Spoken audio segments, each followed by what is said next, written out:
Olá pessoal, o tema do vídeo de hoje é simples, rápido e direto, sem anistia. Mas antes, você já sabe, chega junto na campanha de engajamento do canal. Então curte, compartilha, comenta, divulga o vídeo para outras pessoas em grupos de WhatsApp, indicando, etc. Tudo isso ajuda muito a melhorar o engajamento do canal. Então também não se esquece de se inscrever e ativar o sininho para você sempre estar recebendo as notificações. Se pudesse, chega junto também da campanha de financiamento coletivo pelo Apoia-se, que o link está aqui na descrição, ou pelo Pix, que o QR Code está aparecendo em algum lugar aqui na tela. Valeu e vamos pro vídeo.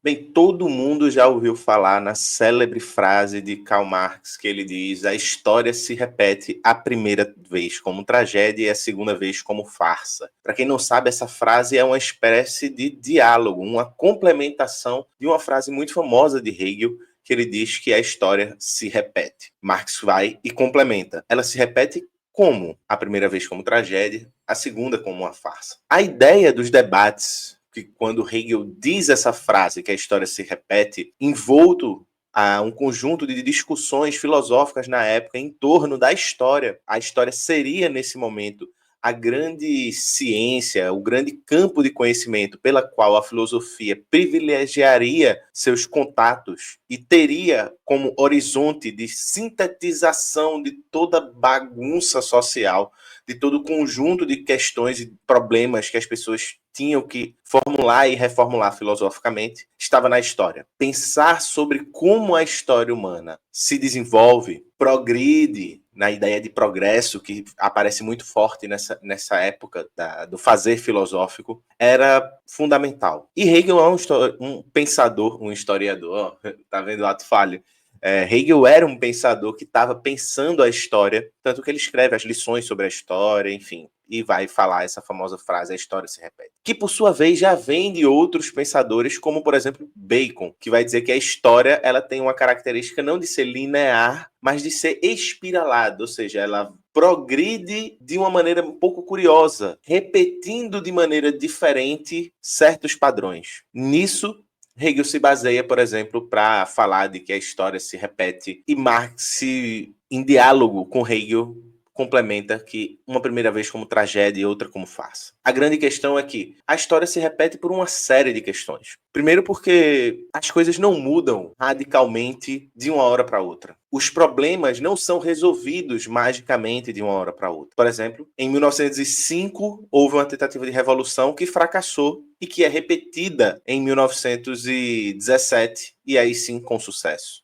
Mas que antes de 1905, um conjunto de outras disputas e lutas ensaiaram, repetiram esse mesmo gesto revolucionário de emancipação. Para só em 1917 aquela repetição se tornar a efetivação de uma ideia que antes faltava alguma coisa aqui, acolá, não de maneira plenamente consciente, mas que faltava a sua efetivação, faltava elementos para a sua concretização. De certa forma, o Brasil, e eu me lembro de um professor que, ao dar aula de História do Brasil, falou a seguinte frase: o Brasil é a história do que poderia ter sido, mas não foi. E parece que o Brasil, ao meu ver, ele vive destinado a uma repetição que, de certa forma, corrobora com isso. Se existe essa repetição, que eu falei do exemplo da Revolução, de um vai e vem de uma ideia até que ela tenha condições de se efetivar, existe também a repetição de um problema que nós custamos a resolver, que nós insistimos em mantê-lo vivo. O Brasil, então, ao meu ver, se encaixa em muitas questões aqui. E se encaixa, por exemplo, na pauta que a extrema-direita levanta nas frases Flávio Bolsonaro, ao pedir anistia ampla, geral e restrita, tal qual a ditadura militar o fez. E isso, logo depois de a gente ver uma série de planos e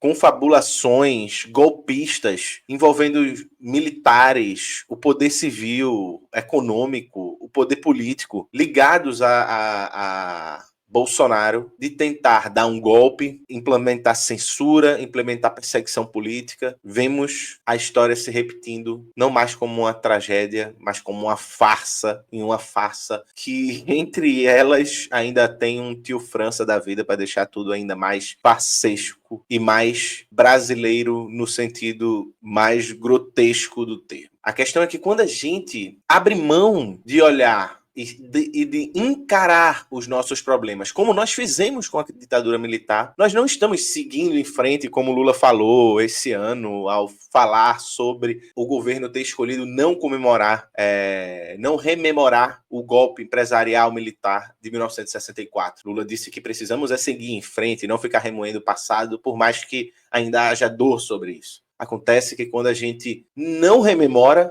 nós não seguimos em frente. Nós somos amarrados a esse passado. A tal ponto de que mal sabia Lula, de que enquanto ele dava essa declaração, havia evidências e mais evidências da tentativa de um assassinato dele mesmo e de outros integrantes, como Geraldo Alckmin, Alexandre de Moraes do STF, para derrubá-lo do poder e dar um golpe. Para quem não sabe, a lei de anistia, da qual Lula diz que a gente podemos deixar de lado, seguir em frente, já passou.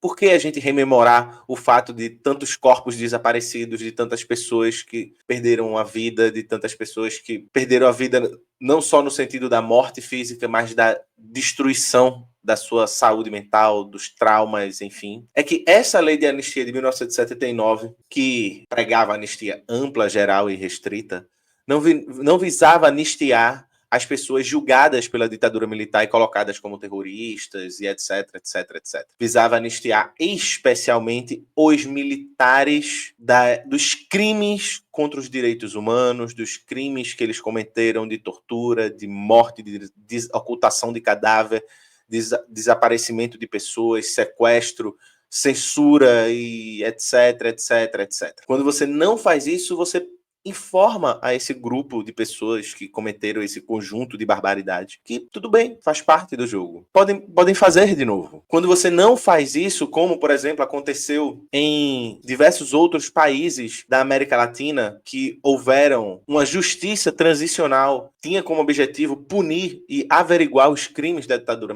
militar em cada país desse, como, por exemplo, a Argentina, e tem um filme muito bonito sobre isso, né? Argentina 1985. Você simplesmente diz a essas pessoas que o que elas fizeram foi desimportante, mas você diz às pessoas, ao povo brasileiro, de que essa história não é importante. E depois você reclama que o povo brasileiro está magicamente defendendo ou pedindo a volta da ditadura militar, quando na verdade em nenhum momento você sinalizou para o povo desse país a gravidade dos fatos que foram a ditadura militar. A necessidade de mostrar o quanto aquilo foi absurdo não é só responsabilidade, como alguns acham, uma concepção iluminista da história e do fazer político, que isso é tarefa para os professores de história. No máximo, também tarefa para os professores de humanas nas escolas. Mas isso é uma tarefa política, fundamentalmente. É uma tarefa política que, como vemos, o governo,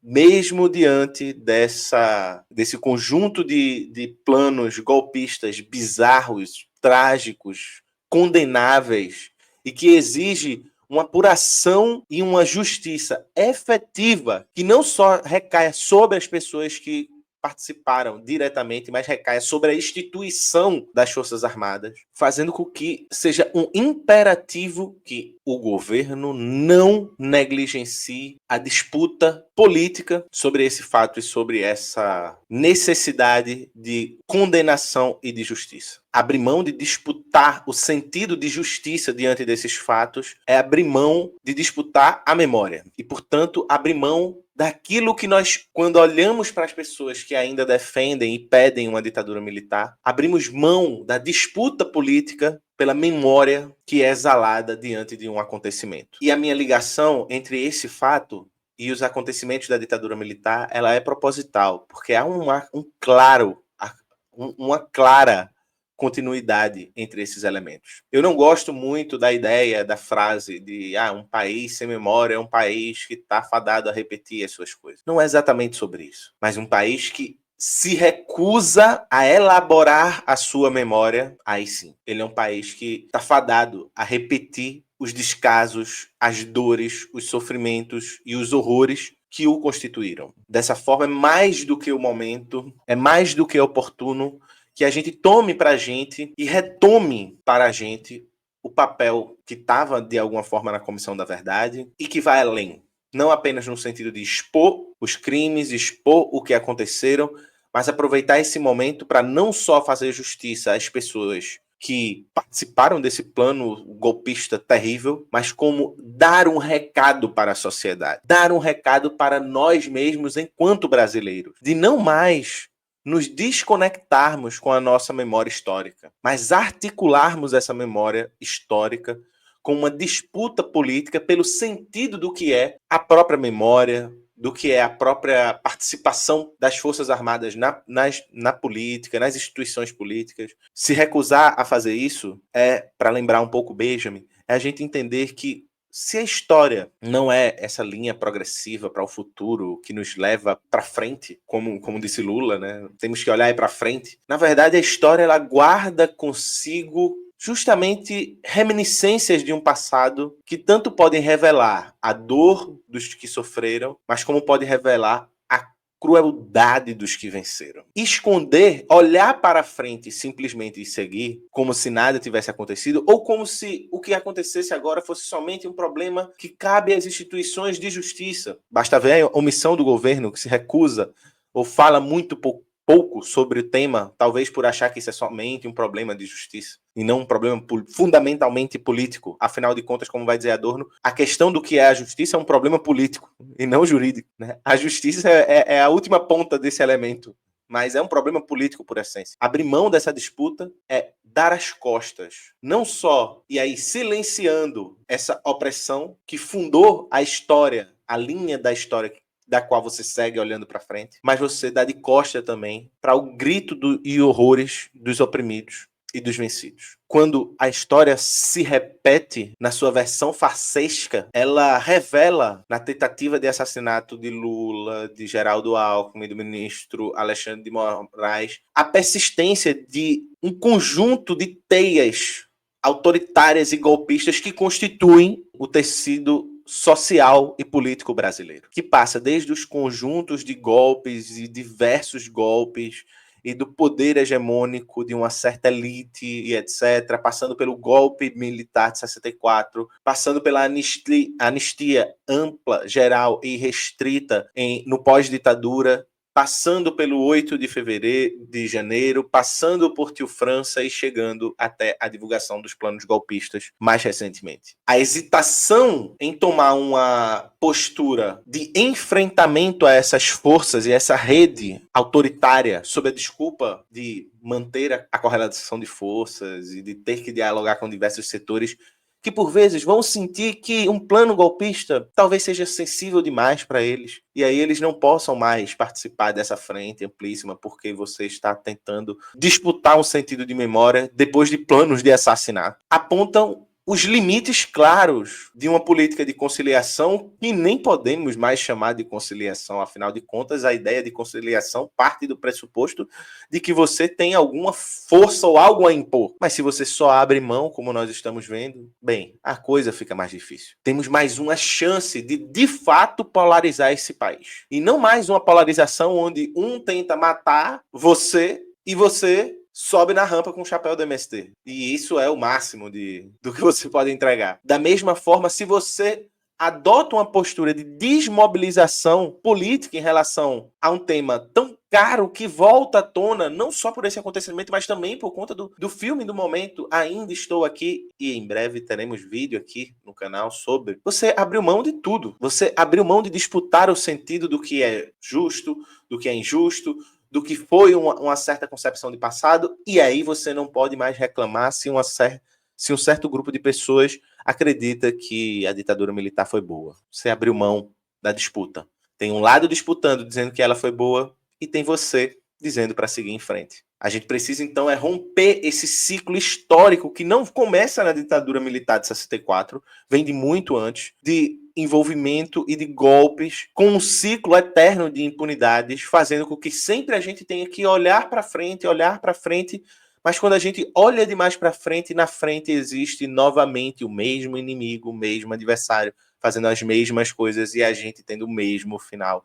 Seja ele um golpe efetivado ou uma tentativa de golpe que mais na frente, uma hora ou outra, se efetiva. Por isso e por outras questões, é mais do que fundamental, é mais do que importante que a gente mobilize nossas forças populares, mobilize nosso capital político, e já que Lula é, como dizem, o maior líder político da esquerda, a pessoa mais bem articulada, o grande mestre do xadrez da negociação política, mobilize isso, faça alguma coisa, meu queridão, e use tudo isso para, como você mesmo disse na sua posse, garanta que não haja mais anistia. Sem anistia. Nós não aguentamos mais forçadamente ter que perdoar os nossos assassinos. Forçadamente ter que perdoar aqueles que desaparecem com os nossos. Forçadamente ter que perdoar aqueles que nos torturam. Forçadamente ter que perdoar aqueles que transformam a nossa luta tão difícil em martírio, em dor, em sofrimento, em um eterno medo de desaparecermos. Enquanto eles